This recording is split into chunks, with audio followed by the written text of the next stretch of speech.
അസ്സലാമു അലൈക്കും വറഹ്മത്തുള്ളാഹി വബറകാതുഹു. എൻ്റെ പ്രിയമുള്ളവരെ, നമ്മളെല്ലാവരും മനുഷ്യത്വത്തെ കുറിച്ച് നമ്മൾ ചർച്ച നടത്തുന്നവരാണ്.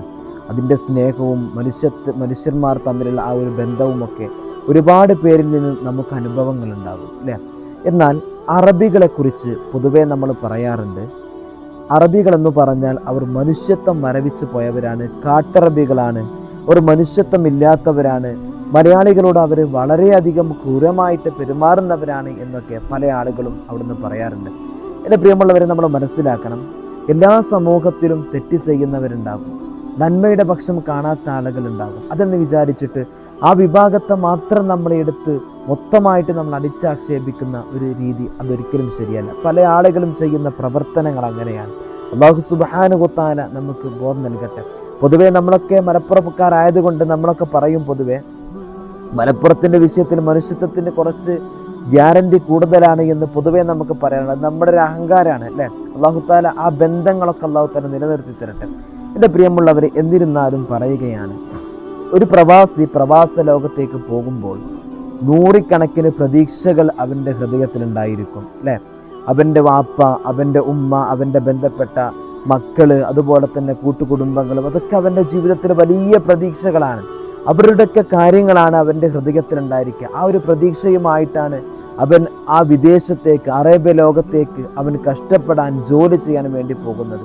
നമുക്കറിയാം പ്രവാസികളുടെയൊക്കെ അവസ്ഥ എന്താണ് എന്ന്. ചില സമയത്തൊക്കെ അവർ പറയുന്നത് കേൾക്കാം, കഷ്ടപ്പാടുകളെ കൊണ്ട് അല്ലേ, റൂമിൽ ഭക്ഷണം ഉണ്ടാക്കിയിട്ടുണ്ടായിരിക്കില്ല, അതുപോലെ തന്നെ ഞങ്ങൾ ജീവിക്കുന്നത് റൊട്ടി അല്ലെ നനച്ച് കഴിച്ചിട്ടൊക്കെ ഞങ്ങൾ ജീവിച്ചിട്ടുണ്ട്. ഇങ്ങനെ പ്രവാസികളുടെ ഒരുപാട് അനുഭവങ്ങൾ അവർ പറയാറുണ്ട്. അവർക്കിടെ ജോലിയുടെ കാര്യങ്ങളിലൊക്കെ സമയമില്ലായ്മ കൊണ്ടൊക്കെ അവർ ഭക്ഷണം ഉണ്ടാക്കാതെ വരുന്നതൊക്കെ. എൻ്റെ പ്രിയമുള്ളവരെ, ഞാൻ പറഞ്ഞത്, റിയാസ് എന്ന് പറയുന്ന ഒരു ചെറുപ്പക്കാരൻ, തൊടുപുഴക്കാരനായ, സൗദിയിൽ വെച്ചിട്ട് അദ്ദേഹം മരണപ്പെടുകയുണ്ടായി. അദ്ദേഹം മരിക്കാനുണ്ടായ കാരണം തൻ്റെ റൂമിൽ AC-യുടെ കംപ്രസർ പൊട്ടിത്തെറിച്ച് അതിലൂടെ അപകടത്തിലാണ് അദ്ദേഹം മരണപ്പെടുന്നത്. അദ്ദേഹത്തെ ഹോസ്പിറ്റലിലേക്ക് എത്തിക്കാൻ വേണ്ടി ശ്രമിച്ചിട്ടുണ്ട്. പക്ഷേ അവിടേക്ക് എത്തുന്നതിന് മുമ്പ് അല്ലാഹു സുബ്ഹാനഹു വ തആലയുടെ അമേയമായ വിധി എന്ന് പറയുന്നത് മരിക്കലായിരുന്നു. ആ ചെറുപ്പക്കാരൻ മരിച്ചു. എൻ്റെ പ്രിയമുള്ളവരെ, അവിടെ തന്നെ അദ്ദേഹത്തെ മറവ് ചെയ്യുകയും ചെയ്തു. അദ്ദേഹത്തിൻ്റെ കഫീല്, അദ്ദേഹത്തിൻ്റെ നമ്മൾ പറയുന്ന അറബി, എൻ്റെ പ്രിയമുള്ളവരെ, വളരെയധികം അവിടുന്ന് നമുക്ക് സങ്കടപ്പെടുത്തുന്ന രീതിയിലായിരുന്നു അദ്ദേഹത്തിൻ്റെ ഓരോ വാക്കുകളും പ്രവർത്തനങ്ങളും. അദ്ദേഹത്തിന് വേണ്ടിയിട്ട് അദ്ദേഹം ആത്മാർത്ഥമായിട്ട് കരയുന്നത് കണ്ടപ്പോൾ സങ്കടം തോന്നി. അദ്ദേഹം പറയുന്നുണ്ട്, ഇത് എൻ്റെ മകനെ പോലെയല്ല, ഇദ്ദേഹം എൻ്റെ മകൻ തന്നെയാണ് എന്നാ പറഞ്ഞത്. നമ്മൾ പറയില്ലേ, അവനെനിക്ക് എൻ്റെ മകനെ പോലെയായിരുന്നു എന്ന്. അങ്ങനെയല്ല അറബി പറഞ്ഞത്, ഇത് എൻ്റെ മകൻ തന്നെയാണ് എന്ന്. ആ വാക്കുകളൊന്ന് നോക്കൂ നിങ്ങൾ. എൻ്റെ പ്രിയമുള്ളവരെ, അദ്ദേഹത്തിൻ്റെ വീടിൻ്റെ മുമ്പിൽ ബോർഡ് സ്ഥാപിച്ചിരിക്കുകയാണ്. ഈ തൻ്റെ വീട്ടിൽ ഡ്രൈവറായിട്ട് ജോലി ചെയ്യുന്ന ഈ ചെറുപ്പക്കാരൻ മരിച്ചപ്പോൾ അദ്ദേഹത്തിൻ്റെ ഓരോ നന്മകളും എഴുതിക്കൊണ്ടുള്ള ബോർഡുകൾ വീടിൻ്റെ മുമ്പിൽ സ്ഥാപിച്ചു വെച്ചിരിക്കുകയാണ്. മാത്രമല്ല, അദ്ദേഹം പറഞ്ഞൊരു വാക്കുണ്ട്, ഞാൻ മരിക്കുന്നത് വരെ ഇദ്ദേഹത്തിൻ്റെ കുടുംബത്തിന് ഞാൻ കൊടുത്തിരുന്ന സാലറി, ആ ഒരു പൈസ ഞാൻ കൊടുക്കും എന്നാണ് എൻ്റെ പ്രിയമുള്ളവരെ അവിടുന്ന് പറഞ്ഞുകൊണ്ടിരുന്നത്. അദ്ദേഹം അങ്ങനെ ആ ഒരു കാര്യം നിറവേറ്റുന്നു എന്നാണ് എൻ്റെ പ്രിയമുള്ളവരെ അറിയാൻ കഴിയുന്നത്. നമ്മൾ മനസ്സിലാക്കണം, ചില നന്മകൾ അങ്ങനെയാണ്, ചില മനുഷ്യൻ്റെ ഹൃദയങ്ങൾ അങ്ങനെയാണ്. അല്ലാഹു തആല നമുക്ക് നന്മ നൽകട്ടെ. എല്ലാ വിഭാഗത്തിലും നന്മ ചെയ്യുന്നവരുമുണ്ട്, തിന്മ ചെയ്യുന്നവരുമുണ്ട്, നല്ല രീതിയിൽ പെരുമാറുന്നവരും ഒക്കെയുണ്ട്. കഴിഞ്ഞ ദിവസങ്ങളൊക്കെ പല ന്യൂസുകൾ നമ്മൾ പുറത്തു കണ്ടിരുന്നു. സൗദിയിലെ ഒരു രാജകുമാരൻ, അദ്ദേഹം ഒരു ഉദ്ഘാടനത്തിന് വേണ്ടി പോകുന്ന സമയത്ത് ഒരു ഊന്നുവടിയും പിടിച്ചിട്ട് UP-ക്കാരനായ ഒരു ഹൈന്ദവനായ സഹോദരൻ ഇങ്ങനെ നടന്നു പോകുമ്പോൾ അദ്ദേഹത്തെക്കുറിച്ച് ചോദിക്കുകയും അദ്ദേഹത്തിൻ്റെ കാര്യങ്ങൾ അന്വേഷിക്കുകയും അദ്ദേഹത്തിന് വേണ്ട കാര്യങ്ങൾ ചെയ്തു കൊടുക്കുകയൊക്കെ ചെയ്യുന്ന ഒരവസ്ഥ, ഒരു സാഹചര്യം നമ്മൾ കാണാനിടയായി. അതുപോലെ തന്നെ ഒരു അറബി പൗരൻ, അദ്ദേഹം ഇങ്ങനെ പോകുന്ന സമയത്ത് ഒരു പുറത്ത് ജോലി ചെയ്യുന്ന ഒരാളെ കണ്ടു. അദ്ദേഹം വിളിച്ചിരുത്തി അദ്ദേഹത്തിൻ്റെ അതേ പ്ലേറ്റിൽ വെച്ചിട്ട് അദ്ദേഹത്തിൻ്റെ ഭക്ഷണം കൊടുത്ത് ഹോട്ടലിൽ കയറിയിട്ട് കഴിക്കുന്ന ദൃശ്യമാധ്യമങ്ങളിലൂടെ നമ്മളൊക്കെ ആ വിഷയങ്ങളൊക്കെ കണ്ടതാണ്. എൻ്റെ പ്രിയമുള്ളവരെ, നമ്മൾ പറഞ്ഞു വരുന്നത്, മനുഷ്യൻ്റെ ജീവിതങ്ങൾ അങ്ങനെയാണ്, മനുഷ്യൻ്റെ പ്രവർത്തനങ്ങൾ അങ്ങനെയാണ്. നമ്മൾ തോന്നും, ചില ആളുകളെ കാണുമ്പോൾ അല്ലെങ്കിൽ ചില വിഭാഗത്തെ കാണുമ്പോൾ അവർ ക്രൂരന്മാരാണ്, അവരില്ലെങ്കിൽ അവരൊന്നിനും പറ്റാത്തവരാണ് നമ്മൾ വിചാരിക്കുന്നുണ്ടാകും. പക്ഷേ അവിടെ മനസ്സുകളൊന്നും അങ്ങനെയായിരിക്കില്ല. അല്ലാഹു സുബ്ഹാനഹു വ തആല മരിച്ചുപോയ ആ ചെറുപ്പക്കാരൻ അല്ലാഹു തആല സ്വർഗം കൊടുക്കട്ടെ, മഗ്ഫിറത്തും റഹ്മത്തും അല്ലാഹു തആല കൊടുത്ത് അനുഗ്രഹിക്കട്ടെ. ആമീൻ യാ റബ്ബൽ ആലമീൻ. എൻ്റെ പ്രിയമുള്ളവരെ, ഇന്ന് നമ്മളൊരു കാര്യം പഠിക്കുകയാണ്. മഹാനായ മഅറൂഫുൽ കർഹി റളിയല്ലാഹു തആല അൻഹു നമ്മെ പഠിപ്പിക്കുന്ന ഒരു കാര്യം, ഒരു ഹദീസ്, ഒരു സന്ദേശം ഇൻഷാ അല്ലാഹ് നമുക്കൊന്ന് പറയാം. എൻ്റെ പ്രിയമുള്ളവരെ, അല്ലാഹു സുബ്ഹാനഹു വ തആല മനുഷ്യനെ ദുനിയാവിലേക്ക് ഉണ്ടാക്കി, ഈ ദുനിയാവിനെ തന്നെ സൃഷ്ടിച്ചിട്ട് മനുഷ്യനെ നമുക്ക് ഈ ഭൂമിയിലേക്ക് അയച്ചിട്ട് അല്ലാഹു തആല നമുക്ക് നൽകുന്ന ഒരു സന്ദേശമുണ്ട്. ലിയബ്ലുവക്കും അയ്യക്കും അഹ്സനു അമല. അടിമയെ അല്ലാഹു തആല ഇവിടേക്ക് പറഞ്ഞു വിടുന്നത് ഇവിടുത്തെ കാര്യങ്ങളെല്ലാം മനസ്സിലാക്കാനും പരീക്ഷിച്ച് അറിയാനും വേണ്ടിയിട്ടാണ് അല്ലാഹു തആല ഇവിടേക്ക് മനുഷ്യനെ സൃഷ്ടിക്കുന്നത്, ഈ പ്രപഞ്ചത്തെ സൃഷ്ടിച്ചത്, ഭൂമിയിലുള്ളതെല്ലാം സൃഷ്ടിക്കുന്നത് എന്ന് അല്ലാഹു സുബ്ഹാനഹു വ തആല മുന്നറിയിപ്പ് നൽകുന്നുണ്ട്.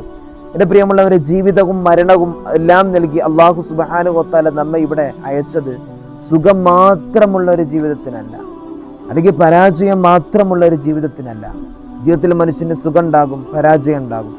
എന്നും പരാജയം മാത്രം, വിഷമഘട്ടങ്ങളുള്ളത് നരകത്തിലാണ്. അതേപോലെ തന്നെ എന്നും സുഖം മാത്രം, വേറൊരു പരാജയത്തിൻ്റെ വാക്കുകളില്ല, ഒരു ചിന്തയില്ല, അത് സ്വർഗത്തിൽ മാത്രമാണ്, വിജയമുള്ളത് മാത്രം. ഇങ്ങനെ അല്ലാഹു തആല നമുക്ക് സംവിധാനിച്ച് തന്നിട്ടുണ്ട്. ഇവിടെ പല പ്രശ്നങ്ങളും നമുക്കുണ്ടാകും, പല വിഷമങ്ങളുണ്ടാകും, രോഗങ്ങളുണ്ടാകും, കടങ്ങളുണ്ടാകും, നമ്മുടെ ബന്ധപ്പെട്ടവരുടെ മരണങ്ങളുണ്ടാകും, നഷ്ടങ്ങളുണ്ടാകും, എല്ലാം ഉണ്ടാകും. ഇതെല്ലാം അല്ലാഹു സുബ്ഹാനഹു വ തആല നമുക്ക് നൽകുന്നത് മനുഷ്യനെ പരീക്ഷിക്കാൻ വേണ്ടിയിട്ടാണ്. നമ്മുടെ ചിന്ത, നമ്മുടെ കർമ്മങ്ങൾ എല്ലാം നന്നാക്കണം ഈ ദുനിയാവിലെ ജീവിതത്തിൽ. അതിനിടയിൽ പരീക്ഷണങ്ങൾ നമുക്ക് വരും, അതിൽ നമ്മൾ ക്ഷമിക്കാൻ നമുക്ക് കഴിയണം. അല്ലാഹു തആല സന്തോഷങ്ങൾ നമുക്ക് തരും, ആ സന്തോഷത്തിൽ റബ്ബിനെ നമ്മൾക്ക് ശുക്ർ ചെയ്യാനും കഴിയണം. ഇങ്ങനത്തെ ജീവിതമായിരിക്കണം എൻ്റെയും നിങ്ങളുടെയും ജീവിതം. എൻ്റെ പ്രിയമുള്ളവരെ, എന്നാൽ മഅറൂഫുൽ ഖർഹി റളിയല്ലാഹു തആല അൻഹു പറയുകയാണ്, ഇന്നല്ലാഹു യബ്തലിൽ മുഅ്മിന. ഒരു മുഅ്മിനായ മനുഷ്യൻ അല്ലാഹു സുബ്ഹാനഹു വ തആല പരീക്ഷിക്കും. ബിൽ അസ്ഖാമി വൽ ഔജാഇ. രോഗം കൊണ്ട് പരീക്ഷിക്കും, മറ്റു വേദനകളെ തന്നിട്ട് അല്ലാഹു തആല പരീക്ഷിക്കും. എന്നിട്ട് അവിടുന്ന് മഹാനവറുകൾ പറയുന്നുണ്ട്, ഫയസ്കു ഇലാ അസ്ഹാബിഹി. അവന് എന്നിട്ട് തൻ്റെ കൂട്ടുകാരോട്, തൻ്റെ അസ്ഹാബിങ്ങളോട്, അയൽവാസികളോട്, ബന്ധപ്പെട്ടവരോട് അവരിങ്ങനെ പരാതി പറയും. എനിക്കിങ്ങനെ വിഷമമുണ്ട്, എനിക്കിങ്ങനെ അസുഖങ്ങളുണ്ട്, അടി എനിക്ക് ഇത്ര കടണ്ടടാ, എന്നെന്താ, ഞാനെന്താ ഇങ്ങനെ, എന്നെന്താ അല്ലാഹു തആല പരീക്ഷിക്കുകയാണോ? ഇങ്ങനെ പരാതികൾ ഒരു മനുഷ്യൻ പറഞ്ഞാൽ അല്ലാഹു സുബ്ഹാനഹു വ തആല അവിടുന്ന് നമ്മോട് പറയുമത്രേ, വഇസ്സതി വജലാലി മബ്തലൈതുക. ആ അള്ളാഹുവിൻ്റെ ആ പരിശുദ്ധി, അവിടുത്തെ ആ ഇസ്സത്ത്, അവിടുത്തെ ആ ഒരു മഹത്വം കൊണ്ട് അല്ലാഹു തആല പറയും, ഞാൻ നിന്നെ പരീക്ഷിച്ചിട്ടില്ല, ഞാൻ നിന്നെ വിഷമിപ്പിച്ചിട്ടില്ല, ഇല്ലാലി അഗ്സലക മിനദ്ദുനൂബ്. നിന്റെ പാപങ്ങൾ മുഴുവനും, നീ ചെയ്ത ഒരുപാട് തെറ്റുകളുണ്ട്, ഈ തെറ്റുകളുടെ പാപക്കറകളെ, ആ തെറ്റുകളുടെ പൊറുപ്പിക്കലിന് വേണ്ടിയിട്ടാണ് ഞാൻ നിന്നെ പരീക്ഷിക്കുന്നത്, അത് കഴുകിക്കളയലാണ് എന്ന് അല്ലാഹു സുബ്ഹാനഹു വ തആല നമ്മെ ഓർമ്മപ്പെടുത്തുകയാണ്. എന്നിട്ട് അല്ലാഹു തആല പറയും, ഫലാ തസ്തകി. മറ്റുള്ളവരോട് നീ വേവലാതിപ്പെടണ്ട, നീ പരാതി പറയണ്ട, ഞാൻ നിന്നെ പരീക്ഷിച്ചത് ഇന്ന കാര്യത്തിനാണ് എന്ന് അല്ലാഹു സുബ്ഹാനഹു വ തആല അറിയുന്നുണ്ട് എന്ന് അവരുകൾ അവിടുന്ന് പഠിപ്പിക്കാൻ. എൻ്റെ പ്രിയമുള്ളവരെ, നമ്മൾ മനസ്സിലാക്കണം, ജീവിതത്തിൽ ഉണ്ടാകുന്ന പരീക്ഷണങ്ങൾ അത് നമുക്ക് വിഷമങ്ങളല്ല, അത് നമ്മളെ വെറുപ്പുണ്ടായിട്ടല്ല, നമ്മളെ സങ്കടപ്പെടുത്താനുള്ളതല്ല. ജീവിതത്തിൽ നമ്മൾ ചെയ്തു കൂട്ടിയ പാപങ്ങൾ, വിഷമങ്ങൾ അതിൻ്റെ ഭാഗമാണ്, അതെല്ലാം പൊറുപ്പിക്കാനാണ് അല്ലാഹു തആല നമുക്ക് പരീക്ഷണങ്ങൾ തരുന്നത് എന്ന് മനസ്സിലാക്കുക. ജീവിതത്തിൽ ലോകത്ത് അല്ലാഹു സുബ്ഹാനഹു വ തആല ഏറ്റവും കൂടുതൽ ഇഷ്ടപ്പെടുന്നത് പ്രവാചകർ സല്ലല്ലാഹു അലൈഹി വസല്ലമ തങ്ങളെയാണ്. ഏറ്റവും കൂടുതൽ പരീക്ഷണം കൊടുത്തതും മുത്തുനബി സല്ലല്ലാഹു അലൈഹി വസല്ലമ തങ്ങൾക്കാണ്. അത് അല്ലാഹു സുബ്ഹാനഹു വ തആലക്ക് മുത്തുനബി സല്ലല്ലാഹു അലൈഹി വസല്ലമ തങ്ങൾ ഇഷ്ടമില്ലായിട്ടാണെന്ന് നമുക്ക് പറയാൻ കഴിയില്ലല്ലോ. അത് അല്ലാഹു സുബ്ഹാനഹു വ തആലക്ക് അത്രക്കും മഹബ്ബത്തല്ലേ റസൂലുള്ളാഹി, എന്നിട്ടും പരീക്ഷണം കൊടുത്തു അല്ലേ. അല്ലാഹു തആല നമ്മെ എല്ലാവരെയും പരീക്ഷണങ്ങളിൽ നിന്ന് അല്ലാഹു വിജയിപ്പിക്കട്ടെ. നന്മയുടെ പക്ഷം ചേർന്ന് നിൽക്കാൻ അല്ലാഹു നമുക്ക് തൗഫീഖ് നൽകട്ടെ. പരീക്ഷണങ്ങൾ വരുമ്പോൾ അതിനെ ക്ഷമിച്ച് മുന്നേറാനും അല്ലാഹു തആല നന്മകൾ തന്ന ആ നന്മകളിൽ ശുക്ർ ചെയ്യാനും അല്ലാഹു നമുക്ക് എല്ലാവർക്കും തൗഫീഖ് നൽകട്ടെ. അസ്സലാമു അലൈക്കും വറഹ്മത്തുള്ളാഹി വബറകാതുഹു.